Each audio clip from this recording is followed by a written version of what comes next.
बिस्मिल्लाहिर्रहमानिर्रहीम। आज तक के मुअज़्ज़ज़ नाज़रीन अस्सलाम वालेकुम। अब किस नंबर 227 मुलाहिज़ा फरमाएं। क्या मतलब इस्तीफ़ा दे दिया? मैंने कहा।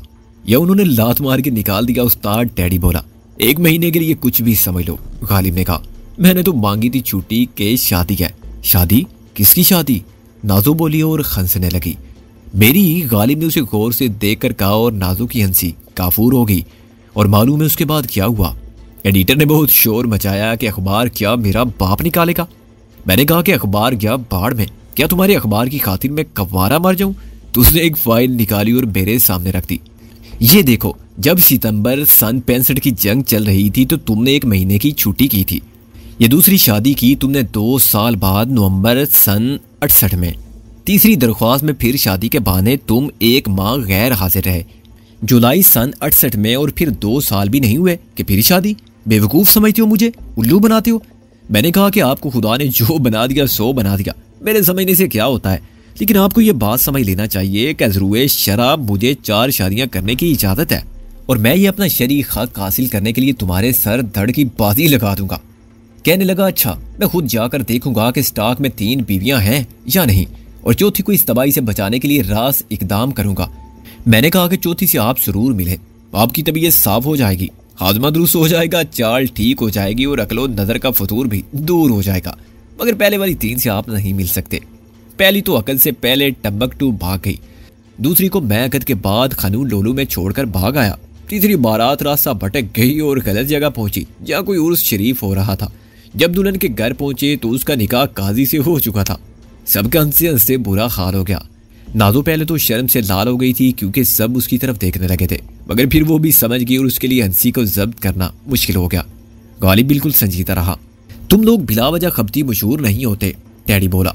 हम जीनियस लोग होते हैं जिनको आधा पागल समझने वाले पूरे पागल होते हैं। मगर 1 महीने की छुट्टी की क्या जरूरत थी? मैंने कहा, तुम वहीं रहो तो अच्छा है। सबके लिए राब्ते की एक जगह है, तुम जरा मेरे साथ चलो। गालिब बोला, मुझे तुमसे 1 नहीं 2 बातें करना है। ऐसी कौन सी बातें जो यहाँ सबके सामने नहीं हो सकती? मैंने कहा।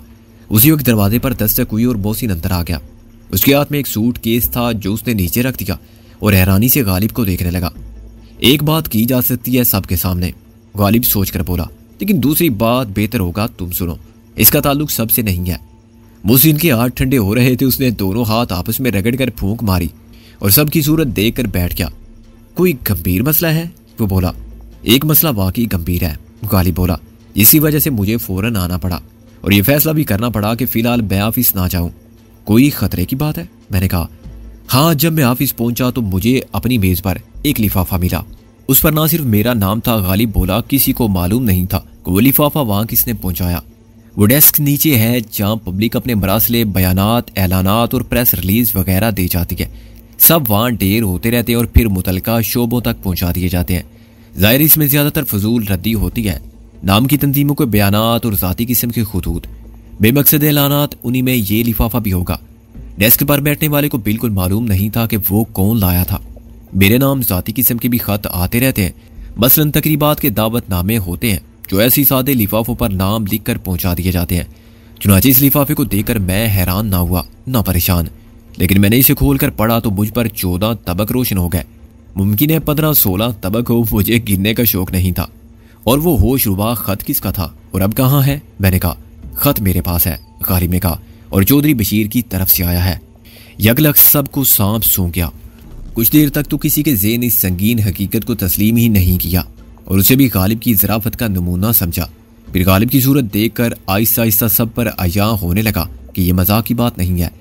उसने जेब में से एक लंबा लिफाफा निकाला और मेरी तरफ बढ़ा दिया। तुम इस तहरीर को पहचान सकते हो? वो बोला। मैंने नफी में सर हिलाया। अगर ये दिलावर के अपने हाथ का लिखा हुआ है तो उसने तहरीर को बदल के लिखा है। ये कोई खत शनासी बता सकता है। खत निकालो, खत कहाँ है? मोहसिन ने मुज़दरीब लहजे में कहा।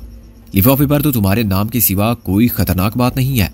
पहले मुझे ये बताओ कि खत लेकर तुम सीधे इधर आए थे? मैंने कहा। एडिटर को बता के आए थे कि कहाँ जा रहे हो? हाँ, मैंने शादी की दरख्वास्त खत पढ़ लेने के बाद ही दी थी, गालिब बोला। झगड़ा तो हुआ मगर मैं तय कर चुका था। मैंने कह दिया कि मैं जा रहा हूँ अपने घर, और खबरदार जो तुम बारात में आए वो बेवकूफ़ों की तरह बैठा रह गया। दरअसल उससे पहले भी जब मैंने छुट्टी ली तो बात मजाक में टल गई। अखबार के दफ्तर में काम ज़्यादा होता है और अमला कम। बारी बारी सब लोग हफ्ते के मुख्तलिफ दिनों में एक एक छुट्टी करके काम चलाते हैं। कोई 2 दिन भी ना आए तो शेड्यूल बिगड़ जाता है।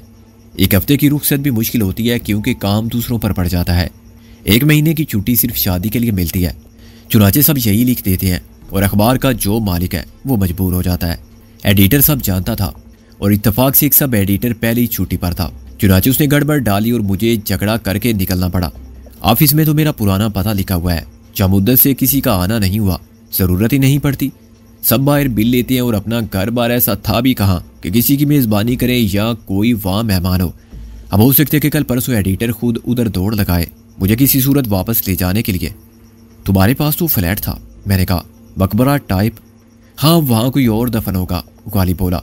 जो बेसरो सामानी थी उसे लैंडलॉर्ड को किराए का अशर अशीर भी वसूल नहीं हुआ होगा। वही चंद तस्वीरें, बुतां, चंद हसीनों के खुतूत, मोहसिन बोला। नहीं, एक मैला पाजामा, एक पतलून, 2 कमीज़ें, पुरानी चप्पल और चारपाई, माँ फकीराना बिस्तर के, गालिब बोला। किराया तो मैंने 6 महीने पहले भी नहीं दिया था, उसके बाद से लापता हूँ। वो ताला तोड़ के कब्जा ले चुका होगा। मैंने पूछा था कि आपने खत लेकर ऑफिस से सीधे इधर तशरीफ लाने की हिमाकत क्यों की? मैंने कहा, वैसे तो हिमाकत आदमी शौकिया करता है, गालिब बोला, मगर इस वक्त हिमाकत मुझे बहुत महंगी पड़ती। मैं नीचे वाली मंजिल पर गया। वहाँ एक सब एडिटर का कमरा है। वहाँ राजदार किस्म का आदमी है। मैंने उसे कहा कि बाहर बहुत खतरनाक किस्म के सूदखोर बंदूकें और तोपे लिए खड़े हैं। मैं ना सूद दे सकता हूँ ना असल। चुनाचे वो मुझे ले जाएंगे और मालूम नहीं किस तरह सूद वसूल करेंगे। बहरहाल वो कोई अखलाकी तर्ज अमल इख्तियार नहीं करेंगे, इसलिए मैं पिछली तरफ से निकलकर फरार होना चाहता हूँ। उसने दरवाज़ा बंद करके मेरी हालत पर अफसोस किया और पूछा कि आखिर मैंने हमाकत क्यों की। सूदखोरों से कर्जा लेना आसान है मगर उनसे जान छुड़ाना मुश्किल। मैंने उसे एक दर्दनाक कहानी सुनाई कि क्या करता। बैन की डोली उठाना थी। खासे फिल्मी डायलॉग थे। नतीजा ये कि उसने मेरी मदद की। दफ्तर में रस्सी तो कोई नहीं थी मगर टेलीफोन के पुराने तार एक जगह ढेर थे। वो सबसे लंबा टुकड़ा ले आया और उसने उस टुकड़े को खिड़की के बाहर वाले हैंडल से बांध दिया। टेलीफोन का दोहरा तार बहुत सख्त और मजबूत होता है। खतरा यह था कि गांठ खुल जाएगी। चुनाचे उस मददगार ने भी एक सिरा थामे रखा और मैं भी चलता हुआ नीचे उतर गया। रात का वक्त था इसलिए देखा किसी ने नहीं। पीछे जो आता है उसमें कागज की कतरन के अंबार पड़े रहते हैं जो वक्तन फवक्तन रुई की गांठों की तरह बांधकर और दबा दबा के ट्रक पर लादे जाते हैं। इन कतरनों को खरीदने वाला अखबार के एडिटर से ज्यादा मालदार है। मुख्तसर बात करो, दिलावर के खत में क्या लिखा है? मैंने बिन्ना कर कहा, उसमें कोई ऐसी बात नहीं। गालिब ने मुझे तसल्ली दी।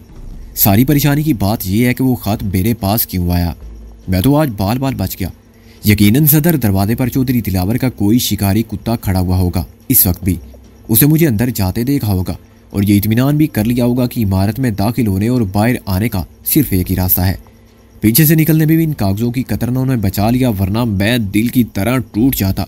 1000 टुकड़े होते कि कोई यहाँ गिरा कोई वहां गिरा, मगर मैं गिरा इस संबार पर जो रुई के पहाड़ की तरह था। क्या तार छोटा था? नादों ने घुटनों पर ठोड़ी टिका के सवाल किया। इसका अंदाजा तो मुझे लटक जाने के बाद हुआ। गालिब बोला, तार था कोई 20 फुट लंबा। चौथी मंजिल थी 48 फुट बुलंद। अचानक मैंने हाथ नीचे बढ़ा के तार को गिरफ्त में लेना चाहा तो मुट्ठी में रात का अंधेरा आया और मैंने 24 फुट बगैर पैराशूट के परवाज की। कमजोर दिल का होता तो नीचे लैंड करता सिर्फ ये फानी जिस्म, रूह वहीं से ऊपर चली जाती। उस वक्त मुझे मालूम नहीं था कि मैं दीवार पर गिरूंगा, फर्श पर या इस फौलादी बाजुओं वाली मशीन पर जो कागज की कतरनों को प्रेस करके गांठों की शक्ल में बांधती है। गालिब भाई, शैला ने अचानक कहा, उस वक्त जब आप गिर रहे थे चंद सेकंड में आपको किसका ख्याल आया था? सच बताइएगा। गालिब ने सांस रोककर नाजों की तरफ देखा जो नजर झुकाए पैर के एक नाखून को खुरच रही थी और खामोशी की इस मुख्तसर तरीन वक्फे में गालिब का जवाब सबसे सुना और समझा, देखा और जाना। फिर उसने एक गहरी सांस ली और मुस्कुराया। जैसे अदालत फैसला महफूज रखती है, जैसे अदालत फैसला महफूज रखती है, ऐसे ही मैं जवाब महफूज रखता हूँ। वो बोला, जिंदगी में पहली बार मैंने मौत को इतने करीब पाया था मगर नीचे गिरते ही मैं नर्म कागजों के ढेर में धंस गया तो मैं बहुत देर तक आंखें खोले लेटा रहा। उस वक्त वहां कोई भी नहीं था, चौकीदार वहां होता ही नहीं। फिर मैंने कहा कि थैंक यू गॉड, पहली जिंदगी ही का मुझ पर बहुत बड़ा एहसान था। ये दूसरी जिंदगी मुझ गुनाहगार पर तेरी खास इनायत है क्योंकि अब मुझे जीने की जरूरत का एहसास पहले से ज्यादा हो रहा था। जब आदमी सिर्फ अपने लिए जिए या बेमकसद जिए तो उसके जीने या ना जीने से कोई फर्क नहीं पड़ता। गालिब ने वो सब कुछ कह दिया था जो उसे कहना था। कुछ कहे बगैर नाजों पर वाजे कर दिया था कि अपनी पहली जिंदगी के आखिरी लम्हों में मुझे तुम्हारा ख्याल आया था और अब दूसरी जिंदगी की मुझे इसलिए ज़रूरत थी कि मैं तुम्हारे लिए जी सकूं और तुम्हें मकसद बना सकूं। किसी ने किसी से कुछ भी नहीं कहा। गालिब ने दिलावर का खत निकाला और ऊंची आवाज़ में पढ़ने लगा। इस खत के जरिए मैं सिकंदर बख्त को एक पेशकश करता हूँ जिसके साथ मेरे तमाम इख्तलाफात की बुनियाद MWD कम्प्लेक्स था। वो उसका कानूनी वारिस है और मैं उसका ये हक तस्लीम करते हुए ये कारखाना और इसके तमाम असासे उसकी मलकियत में देने को तैयार हूँ। इस सिलसिले में ये वजाहत भी ज़रूरी है कि तमाम कानूनी कार्रवाई में सिकंदर बख्त का ज़ाती तौर पर हाजिर रहना ज़रूरी नहीं होगा। उसके किसी भी कानूनी अटारनी को कब्जा दिया जा सकता है। दिलावर ने एक टेलीफोन नंबर भी दिया है। गालिब ने पढ़ना छोड़कर कहा, इस नंबर पर उससे मजीद बात की जा सकती है। क्या खत में सिर्फ इतना ही था? मोहसिन बोला, नहीं, ये पहला पॉइंट था। गालिब बोला, तुम्हारा उसके मुताल्लिक क्या ख्याल है? ख्याल तो सबका एक ही होगा। मैंने कहा, ये चौधरी दिलावर की एक अहमकाना चाल है। शायद उसे मालूम हो गया है कि अब मसला हक को विरासत हासिल करने या इंतकाम लेने का नहीं रहा, ये एक तरह की रिश्वत है। राइट, ये रिश्वत है। गालिब ने कहा, हमें अपने असल मकसद से हटाने के लिए और MRS के मिशन को ख़त्म करने की साजिश है। दूसरी बात यह हो सकती है कि MWD इंजीनियरिंग कम्प्लेक्स में अब असला साजी ख़त्म कर दी गई होगी। खतरे के पेश नज़र असला साज मशीनें और आलात किसी दूसरी जगह मुंतकिल कर दिए गए होंगे। दिलावर का खुसूसी अमला भी निकल गया होगा और अब शायद फिर वहाँ सिर्फ जरी मशीनों के पुर्जे बनते होंगे जो वजीर खान के ज़माने में बनते थे। उनके मुनाफे की चौधरी दिलावर को ज़रूरत नहीं रही। उसे काफ़ी वक्त मिला है। इस अरसे में अपने नाजायज़ कारोबार से उसकी आमदनी में बेहिसाब इजाफा हुआ। इसके मुकाबले में जरी मशीनरी के पुर्जों का मुनाफा क्या हैसियत रखता है? इस मुनाफे को बरकरार रखने और कारोबार को फैलाने के लिए उसने कोई और महफूज जगह मुंतखब कर ली जहाँ मुकम्मल राजदारी के साथ ज़्यादा पैदावार मुमकिन हो, ज़्यादा आर्डर पूरे किए जाएँ और उस वक्त से फ़ायदा उठाते हुए तिजोरियाँ भर ली जाएँ।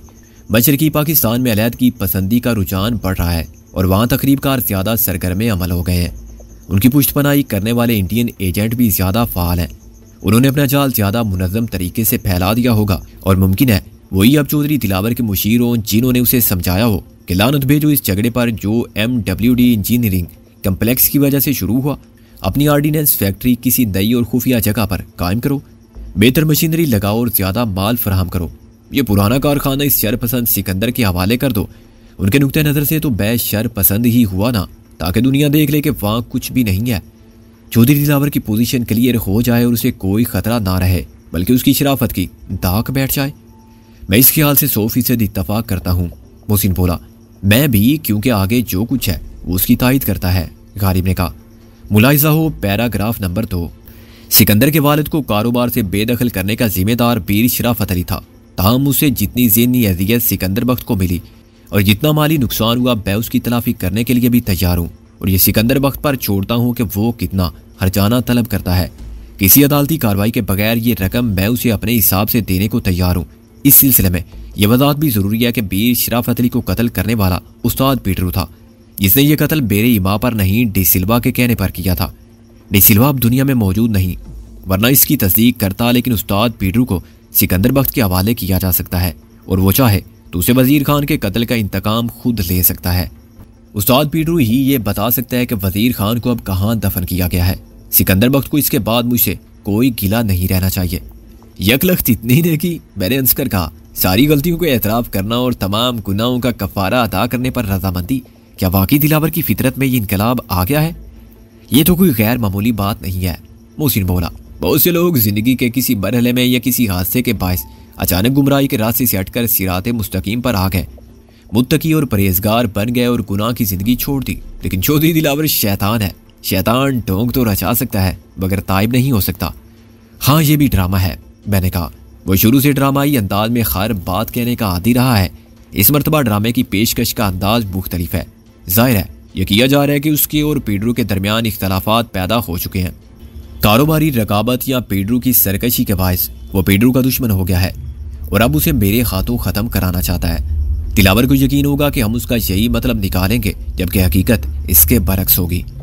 इसका मकसद भी वही है, तुझे असल मकसद से हटाना, मोहसिन ने कहा, और ज़ाती इंतकाम के चक्कर में डालना। तू MRS के मिशन को भूलकर उस्ताद पीटरू के पीछे पड़ जाए और उससे पहले तू वजीर खान के मौजूदा मदफन के बारे में मालूम करे और फिर उसे कत्ल करने की सोचे। इस चक्कर में पीटरू तो हाथ आएगा नहीं, तू पीटरू के हाथ पड़ जाएगा। वजीर खान के लिए एक मदफन क्या और दूसरा क्या, मैंने एक सर्द आह भरकर कहा। जमीन की मिट्टी सब एक ही है और एक ही तरह आदमी को खाती है। मुझे खुदा ने मौका दिया कि एक बार उसकी कब्र के सराहने खड़ा होके उसकी मगफिरत के लिए दुआ कर सकूं। वो मैंने कर ली। अब फिर खुदा ने तौफीक दी तो उसकी दूसरी अब्दी आराम गाह तक भी जा पहुंचूंगा। उसके जुल्म की हिसाब और उसकी सजा को बैने खुदा पर छोड़ा कि वो चाहे तो इसी दुनिया के निज़ाम इंसाफ को हरकत में लाए और उसे इबरतनाक अंजाम से दो चार करे, और चाहे तो योम हिसाब पर उसका फैसला करे। मेरा मकसद अब उससे अरफा व आला है। वो एक जज्बाती दौर था जिसमें ज़ाती इंतकाम की ख्वाहिश ने मुझे दीवाना कर रखा था। अब मैंने सब्र कर लिया है और दुनिया के तजुर्बात ने मुझे बहुत कुछ सिखा दिया है। मसलन ये कि मेरे गम, मेरे मसाइब व मसाइल और मेरी ज़िंदगी के दुख ही सबसे ज़्यादा नहीं है। अब सब की एक ही कहानी है। वाक़यात मुख्तलिफ है लेकिन मजलूम हम सब हैं। आज मैं समझता हूँ कि पहले मैं एक शख्स के खिलाफ जंग लड़ रहा था और वो था वजीर खान का कातिल। अब मैं अपने वतन की खातिर जिहाद में शरीक हूँ। दो अफराद शर्त लगा के ताश खेलते हैं। एक शख्स कौमी क्रिकेट टीम में खेलता है। दोनों के म्यार का नहीं, मकसद और जज्बे का फ़र्क भी ज़मीन आसमान का फ़र्क है। एक का मकसद ज़ाती फतेह और जीत है, दूसरे के लिए पूरे मुल्क की नुमाइंदगी का एहसास है और वतन की इज्जत का सवाल है। इस बयान से हम सब के जज्बात की तर्जुमानी होती है। मोहसिन ने सर हिला के कहा, क्यों उस्ताद, मुझे अपने साथ मत शामिल करो। डैडी ने साफ इनकार कर दिया। मैं तो उस खबीस उस्ताद पीडरू को कभी माफ़ ना करता। चौधरी दिलावर से कहो कि पहले उसे हमारे हवाले करे, फिर आगे बात करेंगे। उस्ताद ये सब धोखा है, मैंने कहा। एक मकसद के तहत उस्ताद पीडरू को कातिल बना के पेश किया जा रहा है। मुमकिन है असल कातिल वो ना हो। हम नहीं जानते कि दिलावर के ज़हन में क्या है, मगर वो कच्ची गोलियां नहीं खेला है कि पीडरू को आसानी से तुम्हारे हवाले कर दे। वो पीडरू को उस कीचुए की तरह इस्तेमाल करना चाहता है जिसे खाने के लिए आने वाली मछली कांटे में फंस जाती है। तुम उस जाल को नहीं देख रहे हो, मगर जाल है। तुम्हें उसकी तरफ लाने की तरगीब दी जा रही है। वरना तस्दीक करना हो तो यह ख़त अब्दुल वदूद मंजिर एडवोकेट को भेज दो। वो दिलावर से मिले और पूछे कि क्या ये ख़त उसी ने लिखा है, और यह बात दो गवाहों की मौजूदगी में पूछे। वो साफ इनकार कर देगा, यह उसकी हैंड राइटिंग तक नहीं होगी। अब आखिरी पैराग्राफ, गालिब ने कहा, अगर तमाम मामलात का तस्फिया हो जाता है तो इस बात की कोशिश की जा सकती है कि सिकंदर बख्श के खिलाफ मुकदमात ख़त्म हो जाए। अभी तक उसके खिलाफ शराफत अली के कत्ल का मुकदमा सबसे संगीन था, मगर शीदे और अब्दुल के मरने के बाद इस मुकदमे में जान नहीं रही। बेशक उसके खिलाफ पुलिस ने कत्ल के और भी मुकदमात बना रखे हैं, मगर उनका ऐनी गवाह कोई नहीं और सफाई के गवाह फराहम किए जा सकते हैं। सिकंदर के खिलाफ जो गाड़ियां छीनने पर डकैती के मुकदमात दर्ज हैं वो कमज़ोर साबित होंगे, क्योंकि सिकंदर एक तालीम याफ्ता और बाहैसियत आदमी है और नफ्सियाती मरीज भी नहीं है। इन वारदातों के ऐनी गवाह भी नहीं, और होते तो मुनहरिफ हो जाते। ताम कानून की इस अमल से गुजरने के लिए सिकंदर को खुद अदालत में हाजिर होना पड़ेगा और खुद को कानून के सुपुर्द करना होगा, क्योंकि उसकी जमानत गैर हाजिरी के बायस मनसूख हो चुकी है। नए सिरे से जमानत होने तक या फिर मुकदमात का फैसला होने तक उसे जेल में रहना होगा। उसे जेल के अंदर बी क्लास और इजाफी मराहत मिलेंगी, और इस बात की जमानत मैं दे सकता हूँ कि वो बहुत जल्द बाइज्जत तौर पर रिहा हो जाएगा। उल्लू का पट्ठा, मैंने कहा। समझता है मैं मरूब हो जाऊंगा। दिलावर मुकदमात कायम करा सकता है तो ख़त्म कराने की ताकत भी रखता है। मैं एक बार जेल गया तो वहां से मेरी लाश ही बाहर निकलेगी। क्या वाकई वो हमें इतना कम अकल समझता है? मोहसिन ने सोच कर कहा, और क्या उसे मालूम नहीं कि हमारे पास एक वकील तो हर वक्त है, दूसरा अब्दुल वदूद मंजिर है। अगर हम जाती अकल से महरूम होते तब भी उनसे ज़रूर मशवरा करते, मैंने कहा। और उसे ये मामला तय करने ही थे तो गालिब को खत लिखने की क्या ज़रूरत थी? मोहसिन बोला। अब्दुल वदूद मंजिर से मिलता और सारे मुकदमात ख़त्म कराने की बात कर लेता। ये कोई और चक्कर है सिकंदर जिसे हम अभी तक नहीं समझ सके। चक्कर कुछ भी हो, गालिब बोला। बाइस तशवीश बात यह है कि उसे मेरे और तुम्हारे ताल्लुक का इल्म है। वो मेरे जरिए तुम तक पहुंचना चाहता था। आज मैंने उसकी कोशिश नाकाम बना दी, मगर कल वो फिर कोशिश तो कर सकता है। ये तुम्हारे लिए खतरनाक होगा और हमारे लिए नुकसानदेह, मैंने कहा। अभी हम तुम्हारे ताल्लुकात से और तुम्हारी पोजीशन से फ़ायदा उठाते हैं। तुम आज़ादाना घूमते हो और कोई आसानी से तुम पर हाथ नहीं डाल सकता। तुम हमें वो मालूमात फराहम कर सकते हो जो हम खुद हासिल नहीं कर सकते, क्योंकि तुम एक अखबार में हो। अगर अखबार छोड़ दोगे तो तुम्हारी ये पोजीशन बिल्कुल नहीं बचेगी। इसलिए मैंने फ़िलहाल 1 महीने की छुट्टी ली है और छुप कर भाग आया हूँ ताकि वो किसी तरह भी यहाँ ना पहुँच सके, गालिब ने कहा। यहाँ आते हुए मैं मुँह से भाई के घर गया था, वही मेकअप मैन। मुझे याद है, मैंने कहा। वो खुद नाजू का मेकअप करेगा, गालिब ने कहा। 10,000 लेगा? क्या ज़रूरत थी उसकी? मैं भी ये काम कर लेता हूँ, मोहसिन बोला। काम करने और महारत से काम करने में फ़र्क है, गालिब बोला। जहाँ हम नाजू को भेज रहे हैं वहाँ हिफाजती इंतजामात में 1% फर्क का रिस्क नहीं लिया जा सकता। 10,000 में ये रिस्क नहीं रहता। इसके अलावा वो मेरा भी बेकअप करेगा। तुम्हारा? मैं और मोहसिन एक साथ बोले। फिर मैंने कहा, तुम क्या बनोगे? ये बड़ा मुश्किल सवाल है। बचपन में भी बहुत से लोग मुझसे करते थे, गालिब ने कहा। पहले मैं बेशतर बच्चों की तरह कहता था कि पायलट। जहाज उड़ाने के ख्याल में सब बच्चों के लिए सनसनीखेजी का सब सामान है। मेरा बाप कहता था कि बेटा बहुत बड़ा डॉक्टर बनेगा। माँ की ख्वाहिश थी कि मैं बड़ा आदमी बनूं। बड़े आदमी का उसके ज़हन में कोई तसव्वुर वाज़े नहीं था। गालिबन वो सब मशहूर लोगों को बड़ा आदमी समझती थी, ख्वाह वो मौलाना मोहम्मद अली जौहर हो या करोड़पति। मैं क्या बना, ये सबके सामने है। तुम बेवकूफ़ बने दुनिया के हाथों, डैडी ने कहा, और दिल के हाथों, मोसी ने इजाफा किया। चुनाचे अब मैं मूंगफली बेचने वाला बनूंगा, गालिब ने ऐलान किया। जो काम उस्ताद डैडी के सुपुर्द किया जा रहा था वो मैं करूंगा। क्यों, तुम समझते हो मैं वो काम नहीं कर सकता? उस्ताद डैडी ने भड़क कर कहा। यह फैसला तुमने अकेले कैसे कर लिया? इसलिए कि अकेला मैं समझता हूं कि तुम इस काम के लिए कतई ना अहल हो, बल्कि किसी भी काम के लिए ना अहल तरीन शख्स हो। गालिब ने इश्तियाल अंगेजी की पूरी कोशिश की। तुमको हमने उस्ताद कह के सर चढ़ा दिया है, वरना तुमको अभी 100 साल मेरी शागिर्दी में जूतियां सीधी करना सीखना चाहिए। और तुम क्या हो? डैडी आपे से बाहर हो गया। अफलातून बने फिरते हो, मिर्जा गालिब का नाम बदनाम करते हो। खबरें बनाने का नहीं, तुमको कब्रें बनाने का पेशा इख्तियार करना चाहिए। गालिब की तरफ वो लपका। गालिब एकदम हंस पड़ा और उसने डैडी को गले लगा लिया। यार खफा क्यों होते हो? हम तो मजाक करके दिल खुश करते हैं अपना, वरना हम क्या और तुम्हारी, मेरा मतलब है हमारी औकात क्या। बात यह है कि हमें तुम्हारी जान बहुत अजीज है, इसलिए ये खतरा मैं अपने सर लेता हूँ। मरे तो हम मरे। जरूर मरो, डैडी ने खुद को छुड़ा लिया, मगर मुझे बेवकूफ मत बनाओ। अच्छा तो आराम से बैठ के मेरी बात तो सुनो, गालिब ने कहा। असल बात यह है कि असल बात तो मैं समझता हूँ बरखुरदार। तुम बच्चे हो अभी हमारे सामने। मोहसिन ने गैर मौजूद दाढ़ी पर हाथ फेर के बुजुर्गाना लहजे में कहा। हम भी जवानी में गुजरे हैं इसी दौर से।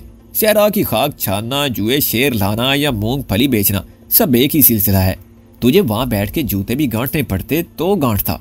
भाई हम तो जा रहे हैं, नींद आ रही है। नाजू उठ खड़ी हुई। तुम लोग बातें ज्यादा करते हो, फैसले कम करते हो। सुबह बता देना मुझे। तुमको जो बताना था वो बता दिया। मोहसिन बदसूर शरारत पर आमादा रहा। अब तुम्हें ख्वाबे नाज मुबारक। जागते रहे उल्लू, तुम भी जाओ सो जा। ऐसे उंगने से क्या फायदा? उसने शैला को हिला के कहा। वो दोनों एहतजाजन वॉकआउट कर गई। अब ठीक है, गालिब बोला, खुल के बात हो सकती है। यारो बात यह है कि मैं एक तीर से 2 बल्कि 3-4 शिकार करना चाहता हूँ। पहली मुश्किल तो ये थी डैडी के लिए कि वहां गली के दूसरे मोड़ पर एक पुराना मूंगफली वाला है जो शायद किसी थानेदार का साला है कि किसी को गली में मूंगफली नहीं बेचने देता। उसकी इजारादारी कई साल से कायम है। मैंने ऊपर बात की और कहा कि एसएसपी रिजवी साहब का एक आदमी दूसरी तरफ मूंगफली की रेडी लगाएगा, उससे कोई छेड़छाड़ ना करे और बत्था ना मांगे। अब रिजवी साहब से भला कौन तस्दीक कर सकता है कि आदमी उनका है या नहीं है? दूसरी बात यह है कि मैंने दफ्तर से एक दोस्त को फोन किया था। दोस्त क्या एक ऐसा शख्स है जिसे मैंने जेल जाने से बचा लिया था। एक डीएसपी उसका दुश्मन हो गया था। उसने डीएसपी को 6 महीने का बिल भेज दिया था। उनके घर से कभी टीवी, कभी टेप रिकॉर्डर और कभी फ्रिज आ जाता था मुरम्मत के लिए। उसकी अब भी खाल रोड पर दुकान है। उसे मैंने कहा था कि जासूसी के लिए कुछ आलात चाहिए, वाकी टाकी, छोटे से छोटे माइक्रोफोन, पॉकेट रिसीवर। उसने कहा कि सब मिल जाएगा, या ना मिला तो कराची से लाजमन मिलेगा। वह उसके भाई की विक्टोरिया रोड पर दुकान है। जब मेरा प्लान सुनते हुए तुम सोच में गुम हो गए थे तो मैं समझ गया था कि तुम्हारा जहन मसरूफ़ अमल हो चुका है। मैंने खुश होकर कहा।